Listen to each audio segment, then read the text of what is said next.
అయితే ఇప్పటికి ఉన్న వాళ్ళందరూ వెళ్ళిపోయిన తర్వాత, ఎమ్మెల్యేలందరూ వెళ్ళిపోయిన తర్వాత, గతంలోనే ముందు నుంచి టీఆర్ఎస్ పార్టీ కోసం పనిచేసినటువంటి కార్యకర్తల్ని నాయకులుగా ఎదగనివ్వలేదు, లేకుంటే వాళ్ళకి సరైన అవకాశాలు ఇవ్వకుండా పక్క పార్టీల నుంచి తెచ్చుకున్నారు అనుకున్నప్పుడు అక్కడ ఒక అసంతృప్తి ఉంది. ఇక్కడ నుంచి వెళ్ళిపోతున్న వాళ్ళలో ఇక్కడ ఒక గ్యాప్ అనేది కూడా ఏర్పడుతుంది. దీన్ని ఎలా ఫీల్ చేసుకుంటారు? మీరు అన్నట్టుగా ఇప్పటికే అయితే ఫామ్ హౌస్కి వచ్చిన వాళ్ళని కలుస్తున్నారు, అంతకు మించి పెద్ద కార్యాచరణ ఏమీ కనిపించట్లేదు. ఇవన్నీ అన్నప్పుడు మళ్ళీ తిరిగి ఆ బలాన్ని ఎలా పునరుద్ధరించుకుంటారు? ఒకటి తను చేసిన తప్పులను సమీక్షించుకోవడానికి ఇది ఒక మంచి సమయం. ఆ తప్పులను ఎవరైతే బాధితులు ఉన్నారో వాళ్ళతో పంచుకోవడానికి పొరపాటు జరిగింది, ఇప్పటి నుంచి మనం మంచిగా పోదాం, నేను మళ్ళీ అటువంటి రిపీట్ చేయను అనే ఒక విశ్వాసాన్ని, నమ్మకాన్ని ఆ క్యాడర్లో కలిగించాల్సిన అవసరం ఉంది. రాజకీయాల్లో ఎవరు పనికిరాని వాళ్ళు కాదు, క్రికెట్లో ఏ బాల్ కూడా పనికిరానిది కాదు. ప్రతి బాల్ను అవసరమైతే ఉపయోగించుకునే విధంగా బ్యాట్స్మెన్ సిద్ధంగా ఉండాలి. ఇక్కడ కూడా ఒక లీడర్ అనేవాడు చిన్న గడ్డి పొరక లాంటి ఒక చిన్న గ్రామీణ స్థాయి వ్యక్తిని కూడా దూరం పెట్టకూడదు. ఆయన చేసిన తప్పది. మానవ సంబంధాలు దానికి సంబంధించిన అంశాలలో ఆయన చాలా తప్పులు చేశాడు. అంటే relationship is key to the success అంటారు. ఎగ్జాక్ట్లీ రిలేషన్షిప్ అనేది ఆయన మెయింటైన్ చేయలేదు ఎవరితో. Not even ministers, not even MLAs, not even ఆయన ఎమ్మెల్సీలు, ఆయన కుటుంబ సభ్యులు ఎవరితో కూడా రిలేషన్షిప్ అనేది ఆయన మెయింటైన్ చేయలేదు. తాను ఒక్కడే అయిపోయాడు. ఆయన ఏకాంత జీవితం గడిపాడు. మానసికంగా కూడా ఏకాకి అయిపోయాడు. థింక్ ట్యాంక్ లేదు, ఆయన చుట్టూ ఎవరు లేరు. ఇవాళ దాన్ని ఓవర్కమ్ కావాల్సిన అవసరం ఆయనకుంది. ఆయన రియలైజ్ అయితేనే ఆయనకు భవిష్యత్తు ఉంటుంది. లేకుంటే ఈ గ్యాప్లో ఇంకొక పార్టీ వస్తుంది. ఒకటి రావచ్చు, రెండు రావచ్చు. ఇవాళ రేవంత్ రెడ్డి సీఎం అయిన తర్వాత ఒక 10-15 మంది తయారయ్యారు. మేము కూడా సీఎంలం అవుతాం, మేము కూడా ఆయనలాగా ప్యాషనేట్గా ఆలోచిస్తాం, మనం మాట్లాడుకుంటాం కదా, ప్యాషనేట్గా ఉంటే ప్రకృతి సహకరిస్తుంది అని. సో నథింగ్ ఈజ్ ఇంపాసిబుల్ అని చెప్పి జగ్గారెడ్డి తయారయ్యాడు, తీర్మార్ మల్లన తయారయ్యాడు, చాలామంది ఇంకా ఇట్లా చెప్పుకుంటూ పోతే ఒక 10-15 మంది మేమెందుకు సీఎంలం కాలేము, రేవంత్ రెడ్డి అయినప్పుడు మేమెందుకు కాలేము, రేవంత్ రెడ్డి మినిస్టర్ కూడా కాలే కదా, మరి చాలామంది మాజీ మంత్రులు కూడా మేమెందుకు సీఎం కాకూడదు, ఆయన పక్కనే ఉన్నారు అందరు. మేమెందుకు సీఎం కావద్దన్న వాళ్ళు ఆయన పక్కన్నారు, కేసీఆర్ గారు పక్కన ఉన్నారు.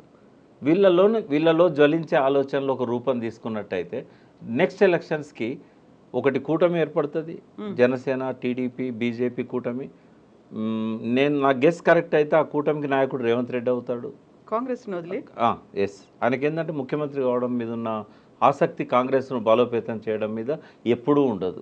కాంగ్రెస్లో పుట్టలేదు, కాంగ్రెస్లో పెరగలేదు, ఆయన కాంగ్రెస్లో అంతం కాడు. కాబట్టి డెఫినెట్గా ఈ will start is own party. లేకపోతే ఆ సంఘటనకు నాయకుడు ఆయనే అవుతాడు. చంద్రబాబు నాయుడుకి కానీ, బీజేపీకి కానీ, జనసేనకు కానీ అంతకంటే నమ్మకమైన నాయకుడు ఇంకొకరు దొరకరు. కాబట్టి అదొక ఫోర్స్ రేపు కేసీఆర్ను డెఫినెట్గా ఎదుర్కొంటుంది. దాంతోనే మెయిన్ స్ట్రగుల్ అవుతాడు ఆయన. కాంగ్రెస్ అనేది రేవంత్ రెడ్డి లేకపోతే థర్డ్ ప్లేస్కి వెళ్ళిపోతుంది. కాబట్టి మెయిన్ బీఆర్ఎస్ ఎవరితో ఎదుర్కోవాలన్నప్పుడు ఈ కూటమితోనే ఎదుర్కొంటుంది.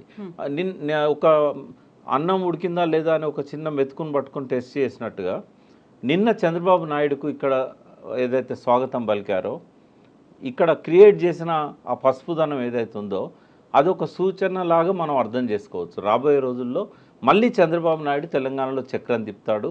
ఈరోజు భేటీలో ఇదొక టర్నింగ్ పాయింట్ కాబోతున్నది చంద్రబాబు నాయుడుకి. సో ఇవన్నీ ఇంత వేగంగా రాజకీయ పరిణామాలు మారుతూ ఉన్నాయి, లేకుంటే మీరు చెప్పినట్టుగా సరికొత్త పార్టీలు, లేకపోతే సరికొత్తగా కూటములు, సరికొత్త లీడర్లు బయటికి ఎమర్జ్ అయి రాబోతున్నారు అనుకున్నప్పుడు ఇప్పుడు కేసీఆర్ చేయబోయేటువంటి రాజకీయం, లేకుంటే చేసే ఆలోచన అనేది, ఒక ఎగ్జిక్యూషన్ అనేది ఎలా ఉండాలంటారు? తన నమ్మకస్తులు ఎవరు అనేది ఆయన వడబోసుకొని వాళ్ళని తన వెనుక పెట్టుకోవాలి. ఒక సైన్యాన్ని తయారు చేయాలి, ఆయన పార్టీని ప్రక్షాళన చేయాలి. ఎవరైతే భవిష్యత్తులో లీడర్స్గా ఎదిగే అవకాశం ఉందో వాళ్ళకే బాధ్యతలు అప్పచెప్పాలి.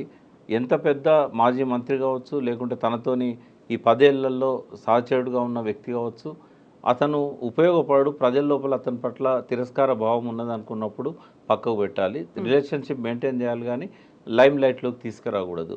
ఫస్ట్ ఏంటంటే ఆయన చుట్టూ ఉన్న కోటరీని మార్చాలి. కోటరీలో చెడ్డవాళ్ళు ఉన్నారని నేను అనట్లేదు, బట్ వాళ్ళ మీద ప్రజల లోపల ఒక చెడ్డ అభిప్రాయం ఏర్పడ్డది. ఎప్పుడు చూసినా కేసీఆర్ కుడిపక్క ఉంటాడు, ఎడమ పక్క ఆయన ఉంటాడు, ఇంకొక ఆయన వెనకాల ఉంటాడు, ఒక ఆయన ముందు అందరినీ కదిలిస్తుంటాడు. ఈ 10 ఏళ్ళు వీళ్ళే కదా అందరినీ కలవకుండా చేసింది, ఆపింది, దూరం చేసింది. వాళ్ళంతా గొప్ప వాళ్ళే కావచ్చు, వాళ్ళకి పెద్ద పెద్ద పదవులు ఉండి ఉండొచ్చు, పెద్దల సభలో సభ్యులుగా కూడా ఉండి ఉండొచ్చు. బట్ ఇవాళ భవిష్యత్తు కోసం కొంచెము లైమ్లైట్లో ఉండకుండా వాళ్ళని వాళ్ళు లో ప్రొఫైల్లో పెట్టుకోవాలి, లేకపోతే ఈయన పెట్టాలి వాళ్ళను. తర్వాత ప్రజల లోపల అభిమానం ఉన్న ప్రజలను మెప్పించగలిగిన కోటరీని ఆయన క్రియేట్ చేసుకోగలగాలి. జరిగిన తప్పులను సమీక్షించుకొని మళ్ళీ బలోపేతం కావాలి. ఈ అవకాశాన్ని కనుక ఆయన ఈ విశ్రాంత సమయాన్ని కనుక ఆయన దానికి ఉపయోగించుకోకపోయినట్టయితే ఎక్కువ రోజులు గడవదు, వేరే పార్టీలు చాలా వేగంగా ముందుకొస్తాయి. అప్పుడు ఈ క్యాడర్ అంతా ఇప్పుడు ఎమ్మెల్యేలు ఎమ్మెల్సీలు పోయారు, అప్పుడు ఈ ఉద్యమకారులు మిగిలరు, క్యాడర్ కూడా మిగలదు. ఈ ఆలోచనలన్నీ ఇప్పుడు మనం మాట్లాడుకున్న ఈ అంశాలన్నీ కూడా అబ్జర్వ్ చేస్తున్నారు, చూస్తున్నారు, ఏం జరుగుతోందో అంచనా కూడా వేస్తున్నారు. దానికి తగ్గట్టుగా ప్లాన్స్ అనేవి ఆల్రెడీ డెవలప్ చేసుకున్నారా మైండ్లో కేసీఆర్? చేసుకున్నాడు కాబట్టే నియోజకవర్గాల వారీగా అందరినీ పిలుస్తున్నాడు తను. బట్ అక్కడ రొటీన్ స్పీచ్లో ఉంటే కనుక మళ్ళీ ఫెయిల్ అవుతాడు తను. మీడియా రిపోర్ట్ చేస్తున్న పద్ధతి చూసినట్టయితే ఎలక్షన్లలో ఉపన్యాసాలు ఎట్లా ఒక రొటీన్గా జరిగినాయో అదే పద్ధతిలో మనం మళ్ళీ అధికారంలోకి వస్తాం, ఈ ప్రభుత్వం ఎక్కువ కాలం ఉండదు, ఇవి కాదు ఆయన మాట్లాడాల్సింది. మనం ఈ తప్పులు చేశాం, మీడియా లేకున్నా కూడా ఆయన చెప్పాలి, మనం ఈ తప్పులు చేశాం, ఈ ఓటమికి నేనే నైతిక బాధ్యత వహిస్తున్నాను, మనం మళ్ళీ లేవడానికి మనకున్న అవకాశాలు ఇవి. మనమందరం ఎంత రెప్పపాటు కాలంలో 4 ఏళ్ళు గడిచిపోతాయి, ఈ ప్రభుత్వం ఉండదు అనే మాట మాట్లాడొద్దు ఆయన, అది ఆయనకు శోభనివ్వదు. ఖచ్చితంగా మనం లేస్తాం, పడి లేచే కడల తరంగంలాగా మళ్ళీ లేస్తాం, మనం శక్తిని సంతరించుకుందాం. మనకు జనంలో బలం ఉంది. మనము ఇవాళ వైఫల్యాలు ఏవైతే కాంగ్రెస్ ప్రభుత్వాన్ని ఉన్నాయో ఆ వైఫల్యాలే మనకు బలం. అతని బలహీనతనే మనం ఆయుధంగా చేసుకుందాం. మళ్ళీ మనం ప్రజల్లోకి వెళ్ళి వాళ్ళ కళ్ళు తెరిపిద్దాం. ఏదైతే అబద్ధాలను మనం కౌంటర్ చేయడంలో ఫెయిల్ అయినామో ఇప్పటి నుంచి మనం దాన్ని ఆ లోపాన్ని సవరించుకుందాం. కాళేశ్వరం నీళ్లతోని పండిన ప్రతి గింజ మన సృష్టి అనే విషయాన్ని రైతుల మెదళ్ళలోకి తీసుకెళ్ళాలి. మామూలు డెవలప్మెంట్ కాదు 10 ఏళ్లలో జరిగింది. డెఫినెట్గా కేసీఆర్ గారి తప్పులు లేవని నేను అన్నాను.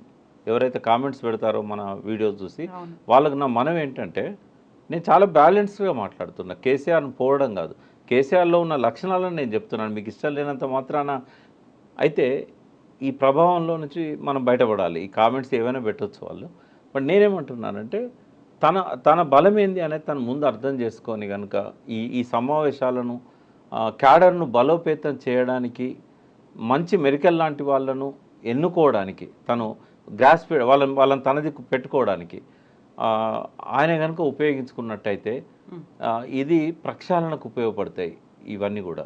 రెండవది ఏం చేయాలంటే, అభివృద్ధి జరిగిన ప్రతి దగ్గరికి పోయి ఇవి నా ముద్రలు అని చెప్పగలగాలి ఆయన. అప్పుడు ఏం చేయాలి, గతంలో ఉన్న చీకటిని కూడా వాళ్ళ ముందు పెట్టాలి. ఎంత ప్యాథెటిక్ సిచ్యువేషన్ ఉండేది 2014కు ముందు. ఎక్కడ చూసినా రైతుల ఆత్మహత్యలు, కరెంటు లేక ట్రాన్స్ఫారాలు పేలిపోవడాలు, తర్వాత పొలాలన్నీ కూడా బీళ్లుగా మారడాలు, చెరువులన్నీ కూడా కుంటలు చెరువులన్నీ తుమ్మ చెట్లతో నిండిపోవడము, ఇవన్నీ కూడా మిషన్ కాకతీయ ద్వారా తను చేసిన కృషి, మిషన్ భగీరథ ద్వారా ఇంటింటికి నీళ్ళు ఇచ్చిన కృషి. ప్రతి దానిలో రంధ్రాన్వేషణ చేసిన వాళ్ళకు డెఫినెట్గా రంధ్రాలు దొరుకుతాయి. కాబట్టి పర్ఫెక్ట్ అనేది ఎక్కడ ఉండదు. మిషన్ భగీరథలో కూడా పర్ఫెక్షన్ లేదు, బట్ ఎక్సలెన్స్ ఉంది. 90% సక్సెస్ అయ్యారు వాళ్ళు. ఈ విషయాలన్నీ ప్రజల ముందు తీసుకెళ్ళాలి. నిరుద్యోగులతో కేసీఆర్ మీట్ కావాలి, కేటీఆర్ కాదు. నిరుద్యోగులను కొన్ని వేల మందిని సమీకరించి తను చెప్పాల్సిన అంశాన్ని వాళ్ళతో చెప్పాలి. తను నిజంగానే తను ఏం పొరపాట్లు చేసిండో ఒప్పుకోవాలి. హైయర్ ఎడ్యుకేషన్కి సంబంధించి తను నిర్లక్ష్యం చేశాడు. బహిరంగంగా యూనివర్సిటీ అధ్యాపకులను పిలిచి మీటింగ్ పెట్టి ఒప్పుకోవాలి. ఒక ఇన్సిడెంట్ చెప్తానమ్మా, నాయకుడు వైఫల్యాలను స్పోర్టివ్గా తీసుకునే ఒక సంఘటన చెప్తాను. తెలంగాణ సాయుధ పోరాటం సమయంలో ఒక ఊరికి ఆ పోరాటాన్ని నిర్మించిన దేవులపల్లి వెంకటేశ్వరరావు గారు వచ్చారు. ఆయనే చెప్పాడు నాతో, స్వయంగా చెప్పిన విషయం. ఆ ఊర్లో ఒక లంబాడి తల్లి ఉంది. ఆ తల్లికి పుట్టిన 4 కొడుకులను చంపేశారు ఆ పోరాటంలో. ఒక్క కొడుకే ఉన్నాడు. ఆ రోజు ఉదయము ఆయన ఆ ఊరికి పోతే అందరు తలుపులు వేసుకున్నారు. ఎందుకంటే ఆ ఊరు మీద రజాకాలు దాడులు చేశారు, ఆ ఊరు మీద పోలీసులు దాడి చేశారు, ప్రతి ఇంట్లో నరకం చూపెట్టారు. ఆ ఊరికి ఆయన పోయినప్పుడు అందరూ మళ్ళీ వచ్చిండు అని చెప్పేసి తలుపులు వేసుకున్నారు. సో పొద్దున సూర్యోదయం దగ్గర నుంచి మధ్యాహ్నం దాకా ఒక అరుగు మీద కూర్చుంటాడు ఆయన. ఒక ఆమె వచ్చి ముఖం మీద దుమ్ము తీసిపోస్తుంది, నువ్వు చేపట్టి నా కుటుంబంలో ఎవరు మిగలలేదు అని. అట్లనే తుడుచుకుంటాడు, కూర్చుంటాడు. సాయంత్రం 4 అయినాక ఒక్కొక్కరు వచ్చి మంచినీళ్ళు ఇస్తారు, అన్నం పెడతారు. మ్మ్. రాత్రికి ఆ తల్లి, నలుగురిని కోల్పోయిన తల్లి, ఐదవ బిడ్డను తీసుకొచ్చి వీడిని నీ చేతిలో పెడుతున్నానయ్యా మా స్వేచ్ఛ కోసం, మా స్వాతంత్రం కోసం. అంటే నాయకుడికి ఆ ఓర్పు ఉండాలి, మ్మ్. ఆ తిట్లను శాపనార్థాలను భరించే శక్తి ఉండాలి. ఆ విసిరే రాళ్ళనే తను ఉపయోగించుకునే విధంగా పూలుగా మార్చుకోవాలి ఆయన. అంటే అదొక ఎక్స్పీరియన్స్ దేవులపల్లి వెంకటేశ్వరరావు గారిది. చాకల ఐలమ్మ సంఘటన కూడా అట్లాగే జరిగింది. ఆమె ఇంటి మీదకి దాడి చేసి ఆమె పంటను ఎత్తుకుపోయి నానా హంగామా చేసినప్పుడు ఈయన పోయినప్పుడు అందరు తలుపులు పెట్టుకుంటారు. ఆఖరకు చాకల ఐలమ్మ కోసం ఈయన వచ్చాడు, ఆ పంటను రక్షించుకోవడానికి వచ్చాడు, మిగిలిన పంటను దాడులు జరగకుండా ప్రతిఘటించడానికి వచ్చాడు. 60 మంది గుత్పలు పట్టుకొని ఉంటారు. మ్మ్. చాకలి ఐలమ్మ కూడా తలపెట్టేస్తుంది, ఇంట్లోకి రానియదు, పక్క ఊర్లో పోతారు తిండి కోసం. అప్పుడు ఈమె స్వయంగా రియలైజ్ అయ్యి వాళ్ళ దగ్గర పోయి మీరు మా కోసం వచ్చారు, మమ్మల్ని క్షమించండి, మేము తలుపులు తీయలేకపోయినాం, భయపడ్డాం, మీరు మా ఇంటికి రండి, ఏమవుతుంది అవుతుంది, మీకంటే మాకు ప్రాణం ఎక్కువ కాదు అని అంటది. అంటే ఈ లీడర్షిప్ లక్షణాల గురించి చెప్తున్నాను, ప్రజల లోపల మార్పు ఎట్లా వస్తుందో చెప్తున్నాను. సో నిరాశ నిస్పృహల్లో ఉన్న నాయకత్వానికి ఇలాంటి విషయాలు చెప్పి వాళ్ళని మళ్ళీ పంపాలి. అంత అధ్వాన్నమైన పరిస్థితి టీఆర్ఎస్కు లేదు. అది ఫీనిక్స్ పక్షిలాగా బూడిదలోంచి లేవాల్సిన అవసరం లేదు, ఎవరు ఆ మాట వాడాల్సిన అవసరం లేదు.